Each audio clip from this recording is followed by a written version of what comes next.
iskilaane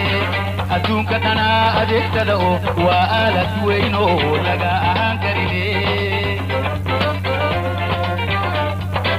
السلام عليكم ورحمة الله تعالى وبركاته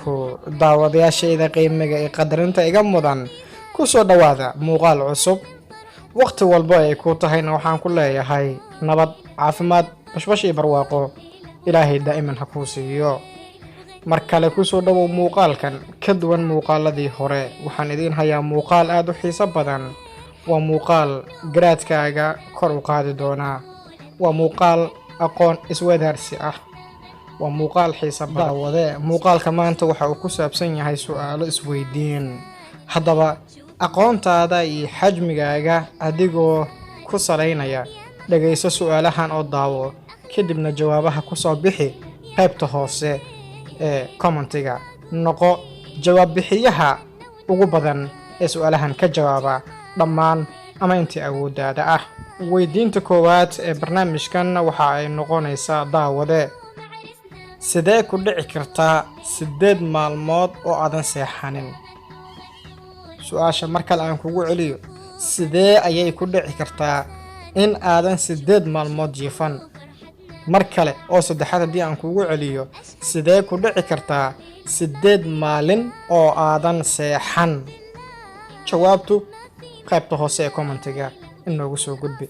su'aasha labaad waxay u dhacaysaa sida tan nin ayaa salaad dukanayay markuu dhanka midig u salaamo noqsaday waxaa ka jabtay weysadii markuu dhanka kale eegayna waxaa ku waajibay faral markuu hortiisa fiiriyeyna waxaa ka furantay xaaskiisa haddaba sheeg sababta mar kale haddii aan kugu celiyo nin ayaa salaad dukanayay markuu dhanka midig u salaamo noqsaday waxaa ka jabtay weysadii salaadii weysadu ku tukanayo yaa ka jabtay ama ka burtay sidaad u taqaanaba markuu dhanka kale eegayna waxaa ku waajibay faral iyo ku waajibay markuu hortiisa fiiriyeyna waxaa ka furantay xaaskii uu qabay yaa ka furantay subxaan allah haddaba sheeg sababta su'aasha kale ee saddexaad ee weydiinta barnaamijka waxa ay noqonaysaa imise ayuu gaarayaa dhexroorka dhulka mar labaad haddii aan kugu celiyo imise ayuu gaarayaa dhexroorka dhulka su'aasha afraad ee ugu dambaysa su'aalaha maadiga waxa ay noo noqonaysaa ama aqoonta guud su'aalaha ah sheeg xayawaanka biyaha ku dhasha kuna dhinta mar kale haddii aan kugu celiyo su'aashii ugu dambaysay ee aqoonta guud weydiinteedu waxa ay tahay sheeg xayawaanka biyaha ku dhinta kuna dhasha mar saddexaad haddii aan kugu celiyo sheeg xayawaanka biyaha ku dhasha kuna dhinta aanu gudubno dhankii su'aalaha diiniga su'aasha koowaad ee dhanka diiniga iyana waxa ay noqonaysaa sheeg nebi laga soo saaray waddan afrikaan ah sheeg nebi laga soo saaray waddan ku yaala qaaradda afrika ama waddan afrikaan ah waxaan filaya inaad fahamtay jawaabtan aad qaybta hoose ee commentiga noogu soo qori doontid su'aasha labaad ee diiniga waxa ay noqonaysaa imise jeer ayaa qur'aanka lagu sheegay ereyga aakhira mar labaad haddii aan kuugu celiyo imise jeer ayaa qur'aanka lagu sheegay ereyga aakhira mar saddexaad imise jeer ayaa qur'aanka kariimka ah lagu sheegay ereyga aakhira qaybta hoose ee commentiga falcelinteeda ama warcelinteeda ku soo sameey ee kuga soo jawaab tirada inta ay tahay su'aasha saddexaad ee dhanka diiniga waa su'aal u dhigmata tii hore imise jeer ayaa qur'aanka lagu sheegay ereyga adduunya mar labaad imise jeer ayaa qur'aanka lagu sheegay ereyga adduunya